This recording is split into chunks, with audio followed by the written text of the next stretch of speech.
Audio Jungle.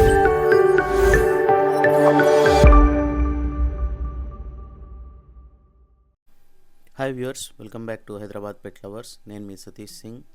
వృక్షో రక్షతి రక్షితః చెట్ల రామయ్య గారు గురించి ఈ వీడియో చేస్తున్నాను.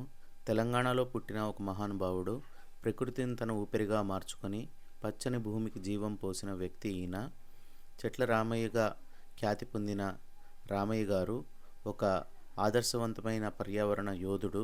1937 జూలైన ఖమ్మం జిల్లాలో జన్మించారు రామయ్య గారు. తన జీవితాన్ని ఒకే లక్ష్యానికి అంకితమిచ్చారు. చెట్లను నాటి భూమిని పచ్చదనం చిందించేలా చేయడం ఆయన ప్రత్యేకత.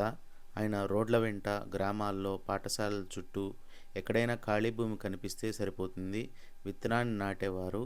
తన సొంత ఖర్చులతో వందలాది రకాల మొక్కలను నాటి 1,00,000కు పైగా మొక్కలు పెంచిన మహనీయుడు. వాటిలో ఎక్కువగా నీడనిచ్చే చెట్లు, పండ్లనిచ్చే చెట్లు మొదలైన చెట్లను నాటారు.